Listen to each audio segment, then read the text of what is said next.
देखिए हर खबर यहीं पर, सब्सक्राइब कीजिए TV9 भारतवर्ष। देखिए, इस देश में नारे ना मूड के हिसाब से बदलते रहते हैं। थोड़े दिन पहले तक जान भी है जहान की है भी है की बात चल रही थी। पुष्पेश सर से मैं सीधे जानूंगा। पुष्पेश जी, एक चीज मुझे समझाइए, दिल्ली के मुख्यमंत्री के बयान से लेकर अभी तक कि प्राइवेट हॉस्पिटल या जो भी हॉस्पिटल है दिल्ली के वो सिर्फ दिल्ली को केटर करेंगे, या अभी तक क्या ये माना जाए कि लोगों ने फैसला कर लिया है सरकार की तरफ से कि भैया या तो भूखे मरो या कोरोना से मरो, तो हम चाहेंगे कि कोरोना से मरो? क्या ये समझा जाए सर? मेरे ख्याल में इसके अलावा कोई दूसरा समझने को बचा नहीं है। सरकार केंद्र की हो या राज्य की हो, उन्होंने अपनी जिम्मेदारी से हाथ झाड़ लिए हैं। और जो आप बिल्कुल सही फरमा रहे थे निशांत भाई कि जो नारे हैं वो बदलते रहते हैं। कभी थाली बजाओ, कभी दिया जलाओ, कभी जान है और जहान है, कभी हमारे पास अपार साधन है 4 साल तक सबको खिलाने के लिए, कभी हम अमेरिका की तुलना कैसे कर सकते हैं। मुझे लगता है जहाँ तक अरविंद केजरीवाल जी का बयान है वो निहायत नादानी का और अब मैं तो कहूँगा मूर्खतापूर्ण है कि दिल्ली देश की राजधानी है और इस देश के नागरिक को मौलिक अधिकार है कि कहीं से कहीं जाने का, बसने का, रहने का, रोजी रोटी कमाने का। कल वो ये कहेंगे कि उन्होंने ये कहा कि हमने ज़मीन दे रखी है निजी अस्पतालों को, तो ज़मीन देने का अधिकार तो दिल्ली सरकार का नहीं था ना। जहाँ तक मेरी जानकारी है, भूमि पर जो अधिकार है वो केंद्र सरकार का था। और यदि इन निजी अस्पतालों को ज़मीन दी गई थी तो उसके साथ कुछ शर्तें थी कि गरीबों का इलाज निःशुल्क करेंगे या रियायती दर पर करेंगे।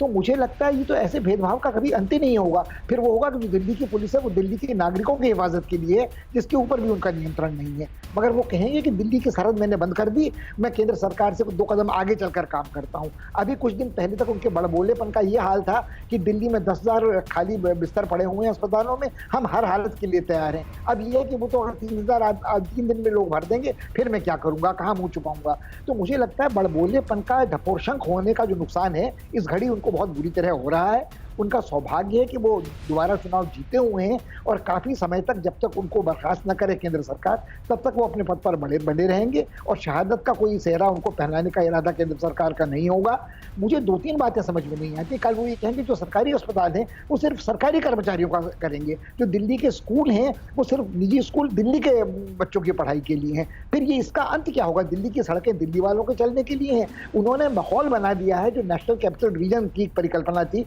उसका। और यदि फिर लोग हरियाणा वाले कहें कि पानी तो हम रोक लेंगे जमुना का, हम दिल्ली तक पानी नहीं आने देंगे, जैसा कभी सतलज जमुना नहर को लेकर हुआ है। तो मुझे लगता है कि ये बातें इतनी बचकानी हैं कि इन पर चर्चा करना भी समय व्यर्थ करना है। मेरे ख्याल में जो संवैधानिक व्यवस्था है उसके अनुसार दिल्ली के उपराज्यपाल को ये निर्देश देने चाहिए अपने अधीनस्थ का लगभग काम करने वाले एक, जिसे मैं 50% मुख्यमंत्री कहता हूँ, उनको कि इस तरह के बयान देकर लोगों को बौखलाएं नहीं, भड़काएं नहीं, उनको परेशान न करें, कभी ऑड, कभी इवन, कभी ये, कभी वो। और दिल्ली और दिल्ली के बाहर वालों की बात करना देश की राजधानी के संदर्भ में मुझे लगता है बेहद भ्रामक और खतरनाक है। और दूसरी बात है, अगर आप हिपोक्रेटिक ओथ, सर आप जो बता रहे हैं आपने जी, हिपोक्रेटिक ओथ ये कहती है डॉक्टर आप जो बता रहे हैं सर, ये जो भी मरीज इलाज के लिए आता है उसका इलाज करना उसका प्राथमिक कर्तव्य है, वो निजी अस्पताल हो या सरकारी अस्पताल हो। तो मुझे लगता है इस बहाने अगर ये बात शुरू हो कि इस देश में ये दोहरी पाखंडी मानसिकता खत्म हो, निजी अस्पतालों की और सरकारी अस्पतालों की, निजी स्कूलों की और सरकारी स्कूलों की, तो मुझे लगता है कि इस देश का कल्याण होगा। सर, क्योंकि आपने स्कूल की बात की है, पुष्पेश जी आपने स्कूल की बात की है, मैं चाहूंगा कि आप मेरे साथ बने रहें। और यहां पर क्योंकि आपने स्कूल का जिक्र किया है, मैं क्योंकि मैं वर्क फ्रॉम होम है, मैं घर से हूं, तो मैं चाहूंगा जैसे ही डॉक्टर मिश्रा कनेक्ट हो मुझे तुरंत इन्फॉर्म किया जाए। अड़ी सोमवार से शुक्रवार शाम 6 बजे सिर्फ TV9 भारतवर्ष पर।